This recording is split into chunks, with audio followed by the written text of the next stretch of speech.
नमस्कार दोस्तों, हिंदी भाषा यूट्यूब चैनल पर आपका स्वागत है।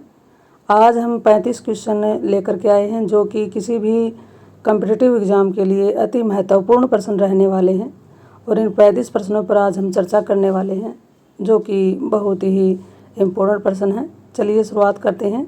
हिंदी वर्णमाला में स्वरों की संख्या है 8, 9, 11, 14। 8, 9, 11, 14। तो दोस्तों इसमें से आपने आंसर दिया है ऑप्शन सी जो कि बिल्कुल सही है। ये स्वर कौन से होते हैं? ऐ से लेकर औ तक। ऐ से लेकर औ तक इनकी संख्या कितनी हो गई है? 11। ए, आ, ई, उ, री, ए, ऐ, ओ, औ। चलिए नेक्स्ट क्वेश्चन की बात कर लेते हैं। अगला प्रश्न है पर्यावरण शब्द का संधि विच्छेद कौन सा होगा? पर्यावरण शब्द का संधि विच्छेद कौन सा होगा? ऑप्शन रहने वाले हैं पर्या प्लस वर्ण, परि प्लस आवरण, परिध प्लस आवरण, परिधि प्लस आवरण। पर्यावरण शब्द का सही संधि विच्छेद। अब दोस्तों देखिए, इसमें पर्यावरण शब्द का संधि विच्छेद आपका आंसर आ रहा है ऑप्शन बी जो कि बहुत ही सही आंसर आप दे रहे हो। इसमें क्या है, ई के बाद अगर कोई विभिन्न स्वर आ गया यहाँ पर तो ई का बन जाता है य, और आया है तो या बन गया। तो देखिए यहाँ पर पर्यावरण, तो ये हमारी पहचान है यण संधि की, यण स्वर संधि। तो इसका आंसर आपका बिल्कुल सही है, परि प्लस आवरण। नेक्स्ट क्वेश्चन पर चलते हैं। अगला प्रश्न है वह शब्दांश जो शब्द के पहले जुड़कर अर्थ में परिवर्तन ला देते हैं उन्हें क्या कहते हैं? वह शब्दांश जो शब्द के पहले जुड़कर अर्थ में परिवर्तन ला देते हैं उन्हें क्या कहते हैं? निपात, प्रत्यय, उपसर्ग, संधि। किसी भी शब्द के पहले लगे हुए शब्दांश क्या कहलाएंगे? जैसे कि मैंने यहाँ पर शब्द लिखा ज्ञान, ये मूल शब्द है और इसके पहले लगा हुआ एक शब्दांश मैंने लगाया वी। वी क्या है? यहाँ पर एक शब्दांश की तरह काम कर रहा है। तो किसी भी शब्द के पहले लगे हुए शब्दांश को क्या कहते हैं? ये आपका आंसर है। तो इसमें आपने आंसर दिया है उपसर्ग, ऑप्शन सी जो कि बिल्कुल सही है। नेक्स्ट क्वेश्चन की बात कर लेते हैं। कमल के समान नयन में समास। कमल के समान नयन, इसमें समास बताना है। अव्ययभाव समास, तत्पुरुष समास, द्वंद्व समास, कर्मधारय समास। अब देखिए इसमें उपमान और उपमेय का संबंध दिखाई दे रहा है और ये किस में होता है? ये होता है हमारा, जैसा कि आप भी बता रहे हैं, आपका आंसर भी आ रहा है ऑप्शन डी जो कि बिल्कुल सही है। बहुत ही अच्छा प्रयास कर रहे हो दोस्तों। अगला प्रश्न बताइए, निम्नलिखित में कौन सा अविभाव समास है? रण में कौशल, पीला है वस्त्र जिसका, समय के अनुसार, सत्य के लिए आग्रह। रण में कौशल तो रण में कौशल का क्या बन जाएगा? शब्द क्या बनेगा? रण कुशल। रण कुशल, ये रण में कौशल का हो गया। तो यहाँ पर में पर अविभाव में पर दिखाई दे रहा है इसमें कारक विभक्ति, तो ये क्या है? तत्पुरुष समास है। अब अगले ऑप्शन पर चलते हैं। पीला है वस्त्र जिसका, इसमें क्या कौन सा समास होगा? यानी कि पीला है वस्त्र जिसका, किसका? श्री कृष्ण। तो ये हमारा क्या हो गया? अव्ययभाव, ये हो गया हमारा बहुरी समास। तरण है समय के अनुसार, तो इसका शब्द बनेगा यथा समय। तो यथा इसमें पहले क्या लगा हुआ है? इसमें लगा हुआ है यथा समय, समय के अनुसार। यथा क्या लगा हुआ है? मूल शब्द के पहले अव्यय या शब्दांश लगा हुआ है। तो ऑप्शन सी आपका भी आंसर बिल्कुल करेक्ट है। ऑप्शन सी इसमें क्या है? अव्ययभाव समास। सत्य के लिए आग्रह, ये क्या है? सत्याग्रह, तो ये हो गया हमारा तत्पुरुष समास। तो आपका 8 का प्रश्न जो भी आंसर इसका ऑप्शन सी है बिल्कुल सही। अगले प्रश्न पर चलते हैं। आजन्म का समास विग्रह बताना है। जीवन पर्यंत, जीवन के साथ, मृत्यु तक, जब तक जी सके, जब तक जी सके। आजन्म समास का विग्रह करना है। जीवन पर्यंत, जीवन के साथ, मृत्यु तक, जब तक जी सके। बहुत ही अच्छा प्रयास दोस्तों, आपने बताया ऑप्शन ए जीवन पर्यंत जो कि बिल्कुल सही आंसर है। नेक्स्ट प्रश्न पर चलते हैं। शब्द की परिभाषा क्या है? शब्द भाषा की स्वतंत्र और अर्थवान इकाई है। शब्द वह है जो भाषा में प्रयोग होते हैं, शब्द वर्णों से बने होते हैं, सार्थक और निरर्थक दोनों ही शब्द होते हैं। तो आपका प्रश्न दोस्तों आपने समझ लिया होगा। तो इसका आंसर आपको देना है शब्द की परिभाषा कौन सी है। अगर आपने ऑप्शन ए दिया है तो आपका बिल्कुल सही है उत्तर दोस्तों। अगला हमारा प्रश्न रहने वाला है, स्रोत की दृष्टि से शब्दों को कितने भागों में बांटा गया है। स्रोत की दृष्टि से शब्दों को कितने भागों में बांटा गया है, ये हमारा प्रश्न है। अब देखिए इसमें 4, 7, 10, 5। तो दोस्तों अपना आंसर बताइए आप। स्रोत का मतलब उत्पत्ति या उद्गम स्थल भी होता है। उत्पत्ति या उद्गम स्थल या स्रोत, तीनों का एक ही मतलब होता है। तो दोस्तों आपका आंसर आ रहा है ऑप्शन डी 5, जो कि बिल्कुल सही है। अब ये 5 कौन से होते हैं? तत्सम शब्द, तद्भव शब्द, देशज शब्द, विदेशज शब्द और आगत शब्द। ये स्रोत के आधार पर शब्द के 5 भेद माने गए हैं। अगला प्रश्न है दोस्तों हमारा, जो शब्द संस्कृत भाषा से हिंदी भाषा में जो के तो आ गए हैं उन्हें क्या कहते हैं? तद्भव, तत्सम, देशी, देशज, विदेशज। जो शब्द संस्कृत भाषा से हिंदी भाषा में जो के तो आ गए हैं उन्हें क्या कहते हैं? तो दोस्तों आप आंसर दे रहे हैं ऑप्शन बी, बिल्कुल सही है, तत्सम शब्द कहलाते हैं। जैसे कि हम लिखते हैं यहाँ पर मक्षिका, तो ये क्या शब्द है? संस्कृत भाषा का शब्द है, इसको हम तत्सम शब्द कहेंगे। जैसे कि हमने लिखा चंद्र, ये तत्सम शब्द है। फिर हमने इसको बना दिया चांद, ये बन गया क्या? इसका तद्भव। तत्सम शब्द में थोड़ा सा परिवर्तन करके जो शब्द बना जाते हैं वो क्या बन जाते हैं? तद्भव। चलिए नेक्स्ट क्वेश्चन पर चलते हैं। अगला हमारा प्रश्न रहने वाला है, निम्नलिखित में से एक तत्सम शब्द छांट कर बताइए। अब क्या बताना है? तत्सम शब्द बताना है। अनजान, सच, पत्ता, घोटक। इसमें तत्सम शब्द बताना है। अनजान, सच, पत्ता, घोटक। हाँ दोस्तों आपने बिल्कुल सही उत्तर दिया है। आप आंसर दे रहे हैं इसमें ऑप्शन डी, जो कि बिल्कुल सही है। घोटक क्या है? एक तत्सम शब्द है और इसका तद्भव क्या बन जाएगा? घोड़ा। अगले प्रश्न पर चलते हैं, निम्नलिखित में से कौन सा शब्द तुर्की भाषा का है? चाय, रिक्शा, कमरा, कैंची। चाय, रिक्शा, कमरा, कैंची। अब दोस्तों जो आप आंसर बता रहे हैं ऑप्शन डी, जो बिल्कुल सही है। कैंची कौन सी भाषा का शब्द है? तुर्की भाषा का शब्द है। अगले प्रश्न पर चलते हैं, विकारी शब्द कौन से होते हैं? संज्ञा, सर्वनाम, विशेषण, क्रिया। संज्ञा, सर्वनाम, विशेषण, क्रिया, क्रिया विशेषण। ये ऑप्शन रहे आपके। आपको आंसर देना है, आपको उत्तर बताना है कि विकारी शब्द इनमें से कौन से होते हैं। तो दोस्तों विकारी शब्द वे शब्द होते हैं जिनको वाक्य में प्रयोग लेने पर अपना अर्थ बदल लेते हैं, अपना रूप परिवर्तित कर लेते हैं, उन्हें विकारी शब्द कहते हैं। तो दोस्तों आप आंसर दे रहे हैं ऑप्शन ए, जो कि बिल्कुल सही उत्तर है। संज्ञा, सर्वनाम, विशेषण और क्रिया, ये चारों के चारों क्या होते हैं? विकारी शब्द होते हैं। अगला है, संज्ञा के कितने भेद होते हैं? 3, 4, 5, 8। संज्ञा के कितने भेद होते हैं? 3, 4, 5, 8। अगर दोस्तों आपने ऑप्शन दिया ए ऑप्शन दिया है तो बिल्कुल सही है। संज्ञा के 3 भेद होते हैं, व्यक्तिवाचक संज्ञा, जातिवाचक संज्ञा और भाववाचक संज्ञा। और जातिवाचक संज्ञा के 2 उपभेद और कर दिए गए हैं, समुदाय या समूहवाचक संज्ञा और दूसरी पदार्थवाचक संज्ञा। नेक्स्ट पर चलते हैं, पदार्थवाचक संज्ञा का एक नाम द्रव्यवाचक संज्ञा भी है। अगला प्रश्न है, निम्नलिखित में से कौन सा शब्द स्त्रीलिंग नहीं है? दाल, मई, गर्दन, दर्द। दाल, गर्दन और मई तीनों शब्द क्या हैं? स्त्रीलिंग हैं। और आप भी ऑप्शन डी बता रहे हैं तो बिल्कुल आपका सही है। दर्द क्या है? पुल्लिंग शब्द है।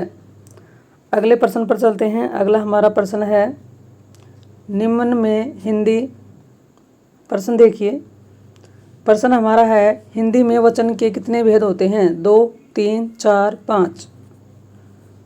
2, 3, 4, 5। आपका ऑप्शन बिल्कुल सही है, 2 होते हैं, एक वचन और बहुवचन। अगला क्वेश्चन है, निम्न में से कौन सी भाववाचक संज्ञा है? भारत, लड़का, कायर, मित्रता। भारत, लड़का, कायर, मित्रता।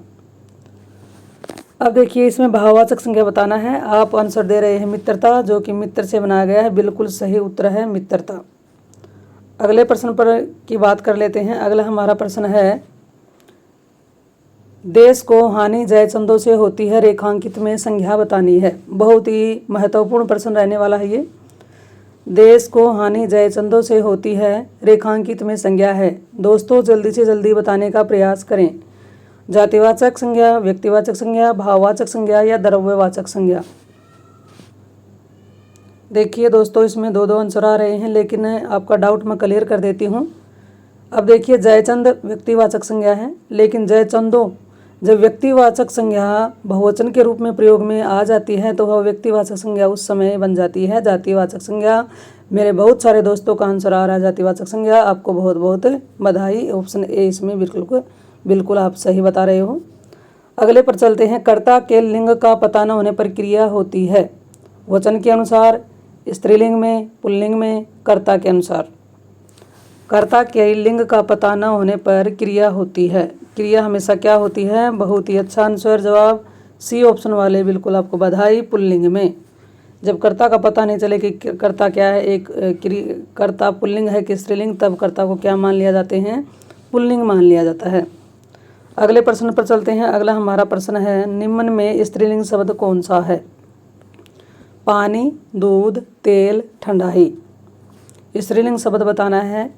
पानी, दूध और तेल ये तीनों शब्द पुल्लिंग हैं, लेकिन ठंडाई क्या है? एक स्त्रीलिंग शब्द है। और आपका भी यही आंसर है, तो आपका बिल्कुल सही है।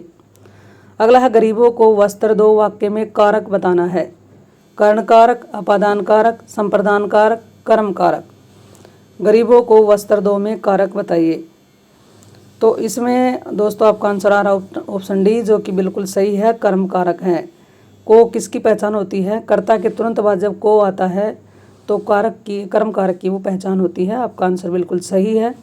सर्वनाम के कितने भेद होते हैं? 5, 6, 8, 7। तो दोस्तों आप बता रहे हो ऑप्शन बी, जो कि बिल्कुल सही है। सर्वनाम के 6 भेद होते हैं।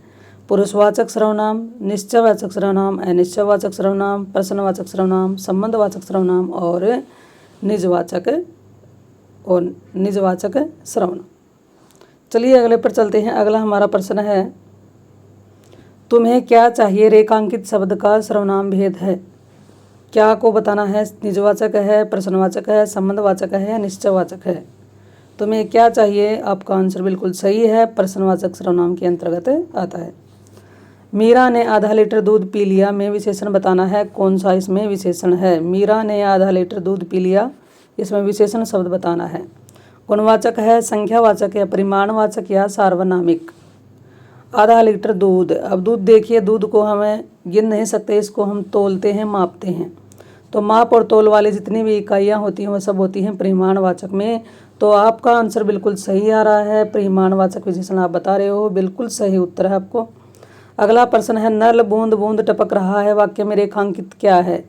विश्लेषण, क्रिया, क्रिया विशेषण, सर्वनाम। नल बूंद बूंद टपक रहा है। आपका आंसर अगर ऑप्शन सी है तो बिल्कुल सही है। टपकना क्या है? क्रिया, और इसकी क्या विशेषता है? बूंद बूंद। तो ये हो गया हमारा क्रिया विशेषण। अगला हमारा प्रश्न है, सुमित सो रहा है वाक्य में क्रिया का भेद बताना है। सुमित सो रहा है वाक्य में कौन सी क्रिया है, इसका भेद बताना है।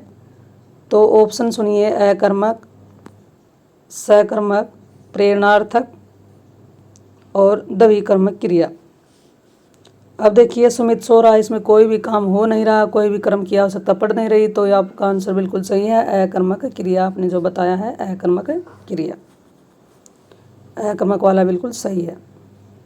अब अगला है, कर्तृवाच्य में किसका संबंध होता है? कर्तृवाच्य में क्रिया का संबंध किससे होता है? कर्म से, भाव से, कर्ता से, किसी से नहीं। अब कर्तृवाच्य में क्रिया का संबंध किससे होता है, इसका उत्तर आपको देना है। आपने उत्तर दिया अगर सी ऑप्शन कर्ता से, तो बिल्कुल सही आपका उत्तर है कर्ता से। हमारा अगला प्रश्न था, निम्नलिखित में कौन सी क्रिया द्विकर्मक नहीं है? राम ने मोहन को पैसा दिया, सेठ मुनीम को वेतन देता है, माँ नौकर से भोजन बनवाती है, पिता ने पुत्र को पुस्तक दी। दोस्तों आपका आंसर आ रहा है ऑप्शन सी, जो कि बिल्कुल सही है। इसमें ये बताना है कि इसमें कौन सी क्रिया में दो क्रम नहीं हैं। तो आप जो आंसर दे रहे हो ऑप्शन सी, जो कि बिल्कुल सही है, क्योंकि इसमें दो क्रम नहीं है, बल्कि माँ खाना बनवाने का काम नौकर से करवा रही है, ये क्या है, प्रेरणार्थक क्रिया है। और बाकी सब में दो दो क्या हैं, कर्म हैं। अगला प्रश्न है, मुझसे यह काम नहीं हो सकता में वाच्य बताना है। कर्मवाच्य, भाववाच्य, कर्तृवाच्य, इनमें से कोई नहीं। मुझसे यह काम नहीं हो सकता, तो इसमें कौन सा वाच्य है? अब देखिए इसमें है, आप भी ऐसे ही बता रहे हो तो आपका ऑप्शन बिल्कुल सही है। इसमें ऑप्शन ए है कर्मवाच्य। मुझसे हंसा नहीं जाता में वाच्य बताना है। कर्तृवाच्य, कर्मवाच्य, भाववाच्य, इनमें से कोई नहीं। मुझसे हंसा नहीं जाता, इसमें वाच्य बताना है। तो इसमें ऑप्शन, इसमें आपने आंसर दिया है भाववाच्य, जो कि बिल्कुल सही है। दोस्तों अगला हमारा प्रश्न है, निम्नलिखित में निम्न में से कौन सा वाक्य कर्मवाच्य का नहीं है? ममता के द्वारा पुस्तक पढ़ी गई, अब पक्षी आकाश में उड़ते हैं, सिपाहियों द्वारा चोर पकड़ा गया, गाय से दूध लिया जाता है। तो आपने आंसर दिया बहुत सारे दोस्तों ने, बहुत ही लाजवाब आंसर आपका आंसर रहने वाला है। इसमें बी बिल्कुल सही है, इसमें कोई भी कर्म नहीं है। अगला है, वाच्य कितने प्रकार के होते हैं? 3, 4, 5, 8। तो अगर आपने इसमें ऑप्शन दिया है, उत्तर दिया है ऑप्शन ए 3, तो बिल्कुल सही है। कर्तृवाच्य, कर्मवाच्य और भाववाच्य। नेक्स्ट प्रश्न पर चलते हैं। अव्यय के भेद होते हैं 5, 3, 4, 2। अव्यय के कितने भेद होते हैं? 5, 3, 4, 2। तो दोस्तों देखिए, अव्यय के भेद आपने बताए हैं 5, जो कि बिल्कुल सही हैं। क्रिया विशेषण अव्यय, संबंध बोधक अव्यय, समुच्चय बोधक अव्यय और निपात, ये क्या होते हैं? सारे अव्यय के भेद होते हैं। अगला प्रश्न है, निम्न वाक्य किस अव्यय से पूरा होगा? आज धन कोई नहीं पूछता, के बिना साथ तक कहाँ। तो आपको इसमें खाली स्थान में भरना है, आज धन के बिना कोई नहीं पूछता। तो दोस्तों इसमें हमारा अगला प्रश्न है, मोहन बाजार की ओर गया, वाक्य में रेखांकित शब्द है। क्रिया विशेषण, विशेषण, समुच्चय बोधक अव्यय, सर्वनाम। मोहन बाजार की ओर गया। दोस्तों इसमें ऑप्शन है क्रिया विशेषण, विशेषण, समुच्चय बोधक अव्यय, सर्वनाम। तो दोस्तों इसमें ये सारे ऑप्शन लगभग सही नहीं लग रहे। इसका ऑप्शन होना चाहिए था यहाँ पर संबंध बोधक अव्यय। ये कौन सा रहने वाला है इसका दोस्तों उत्तर? संबंध बोधक अव्यय। और दोस्तों इसमें आपको थोड़ी सी कुछ भी कमी लगे तो मुझे इसका आंसर ज़रूर कमेंट में डालकर बताएं। तो इस तरह से आज हमने जान लिए हैं, लगभग 35 प्रश्नों पर हम चर्चा कर चुके हैं, जो कि एग्ज़ाम की दृष्टि से अति महत्वपूर्ण प्रश्न हैं। अगर दोस्त आप पहली बार इस चैनल पर आए हैं तो इस चैनल को सब्सक्राइब कर लें, और जानकारी आपको अच्छी लगे तो इसे ज़्यादा से ज़्यादा सब्सक्राइब करें। इस चैनल को सब्सक्राइब करें और शेयर भी कर लें। अगर किसी भी जानकारी, किसी भी विषय से संबंधित आपको विस्तृत जानकारी चाहिए तो आप इस चैनल पर कमेंट में डालकर बता सकते हैं, आपको जानकारी ज़रूर उपलब्ध करवाई जाएगी। चलिए मिलते हैं नेक्स्ट वीडियो में। धन्यवाद आपका।